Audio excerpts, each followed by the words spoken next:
Hey guys, today we're going to be looking at the Vectrex arcade system. We're going to start a new series on the channel that has me just going over my collection of video game consoles, giving you a brief history and overview, talk about its games, its controllers, many of the features on the system itself, and then hopefully get you guys interested in maybe collecting video game consoles or video game stuff, because it is a awesome hobby to have, and there's a huge community of people that just love to share in the history of this great industry. A lot of you don't know, but this industry almost wasn't back in the 80s. It crashed, and a lot of these systems didn't make it, unfortunately, in these companies, but they live on through their brief existence like this thing. And without further ado, I want to get right into the Vectrex because it is an amazing machine and it needs to be seen by the masses. So it was released back in 1982 by GCE, General Consumer Electronics, later on purchased by Milton Bradley. You guys may know that company. In Europe, it was released in 1983. In Japan, it was also released in 1983, but in June. Europe was back in May. Now, with the console being released in such close to the video game crash, it did not do very well commercially, as you can imagine. Consumers just lost all faith in the industry. There were so many companies popping out games and systems without really putting some quality control checks in place, and it wasn't really until the NES came around that the consumer finally came back, very slowly, but came back. And then with as that system went on, it got really big, and then went on to the Game Boy and the NES. So this console unfortunately didn't make it like many other ones. One really cool feature of this console was its built-in vector display, guys. You can call this the grandmom of the Wii U and PS4 remote play. Basically, mom and dad watching their stories, their movies, whatever they're watching. And little Johnny wants to play his Scrambler or Berserker. What's he do? He can't play on the TV. The Atari's hooked up to the TV, but the parents won't let him on. You get a Vectrex. You take this bad boy downstairs into your dark basement. You let this glow and hum just take you away. It's got a handle in the back, but the console is pretty heavy, even for me today. And I think I'm in okay shape. I can lift things, but this console is pretty heavy. You're not going to be wanting to move it around too much. You kind of want to leave it for maybe display or put it down in the basement. But it is cool nonetheless. So vector monitor. Down below, I don't know if you guys can see it because of the lighting, but there is 2 controller ports down here for very long controllers.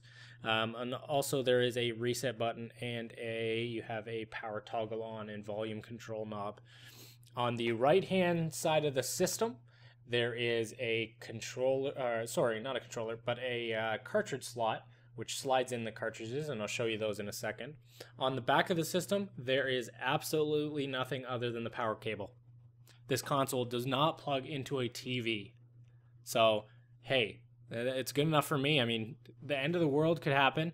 My flat screen's not going to work. I plug this into a generator when the zombies attack, and guess what? I get my Berserker on. That's it. My ripoff. My armor attack. Yeah. Another really cool, neat feature of the Vectrex was its plastic overlays. Now, back before fancy dancy graphics from today's consoles, the Vectrex came out with these bad boys, and each game had one. You got Armor Attack here. We got Berserker. We've got Mindstorm. And all these did basically is release or enable the kids of that day to play with static images and color. So it added a little bit of color to your games because it's all in vector. You have Space Wars there, And then you have Starhawk. I think I have Starhawk actually in the system, so we'll put this bad boy in for when I do show you a little bit of gameplay. So it just pops in here. There's little holders there, and then you let it rest. If you look at them, they do have static images. So you have the sun here, player 1, player 2 for scores, and it's got a little bit of information down on the bottom of the card. This one doesn't, but some of them do. So if you look at Scrambler, you've got your buttons 1, 2, 3, and 4, bomb, laser, bomb, laser. I don't know why they did it twice, but I guess if you're lazy and you don't want to use 1, you can use 3. This is the controller for the Vectrex. One of the controllers did come with the console, and it actually tucks in neatly here. Boop, boop. If you get the cable out of the way, it snugly goes up there. It's got a nice graphic here, the Vectrex arcade system, GCE, trademark. Very nice, very nice. It's got your joystick. You got your 1, 2, 3, and 4 buttons. And then there's a bunch of other peripherals released for the system. I have another controller, but there's like a laser pen that you could use on the system. Because the system didn't last too long and wasn't such a success, not a lot of things came out for it. There's only about 20 to 30 games released for the console. I have some of them, so Scramble. You have Berserk. You have Armor Attack, not Armor Time, Armor Attack. Very much like the Atari games, black plastic. Nice little sticker here. So when it is plugged into the system, you can read which game is in there. Sadly, nothing on the edge though, so you can't like stack these things side by side in a collection. You have to have them like that, or unless you have the box. I don't sadly have any of the boxes. Over time, boxes get destroyed. Back in the 80s, people weren't thinking about collecting video game systems. So a lot of these things got destroyed. Rip-Off and Space Wars. There you go. I do have some of the original warranty here for the Vectrex. I might actually call this 1-800 number and see if I can get the boxes back. Hello? Hello, Milton Bradley. Do you have any? Ooh, there's a phone number there. Well, I guess that phone number doesn't exist. But yeah, it's a great console. Not the easiest to collect for nowadays. These systems on eBay, last time I checked, go for around $300 to $400. And if you got boxes included and games and stuff like that, you're looking at several $100s just to get something like this. So it's not the easiest to collect for, but if you do want to get into it, it's a very, very cool system to have. I don't know if a lot of you have even seen it. But without further ado, I'm going to get into some gameplay, guys. I'll change out the games just to show you and the overlays. I hope you enjoyed it. If you did, please leave a like. If you liked it that much, subscribe and enjoy some gameplay of the Vectrex. The first game up, guys, is Starhawk. It's kind of like a Star Wars game. You can see here the gameplay. I'm shooting ships with the help of Miss BrhysH, who's filming it. This is actually her console, so giving a shout out to her. So it's like the Canyon Run. I'm just blasting these guys. I've got a timer up there. It's like counting down 36, 35. I also got my score. The objective is to keep killing as many guys as you can, and then some ships extend your time limit. So enjoy this video. I'm going to talk a little bit more about it. Right now, the cursor I'm just controlling with the joystick and moving that around, and then the 4 button is to shoot my lasers, kind of like an X-Wing, which is kind of awesome. I love Star Wars, so this is childhood dream right here. Gonna blow up the Death Star. So you're not actually destroying the Death Star. You're just blowing up TIE fighters and stuff like that, which is really cool. There it ended. Started a new round here. 54 seconds.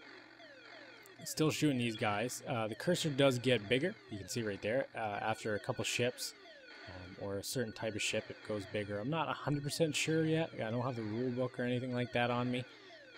Then you hit some other ones, or after a certain time elapses, and it goes like really tiny. It makes things a little bit more challenging because you're you're trying to get this tiny, tiny cursor over these ships, which is a challenge, but you know, whatever. Whatever, you can do it. And you can see there I hit a ship, extended my time. I'm going to keep going here, and then we're going to move on to another game. Okay, guys, here is the intro of the Vectrex. Here's the game that actually comes on the console, and you can see me there with the B Team jersey and Miss BrhysH with my camera. I gotta get a better way to film this, but this is a great game, very asteroidsy.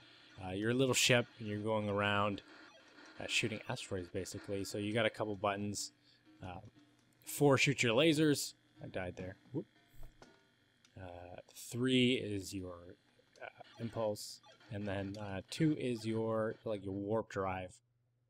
So you shoot that. Bam, bam, bam, bam, bam. So a really cool game. It's very simple. The graphics are great. I'm not using the overlay for this game. There is one. It basically makes it look more spacey, but I think it looks fantastic without an overlay. You don't need one for this game anyway. Die there again. Let's do another round. Ooh, go straight and shoot you the Rangers, BrhysH. So some of the asteroids are huge. I don't know if they're asteroids. They're like mines and stuff like that. And some are really tiny. Tiny ones move faster. Big ones move slower, and they just start populating the screen like mad. Shoot more.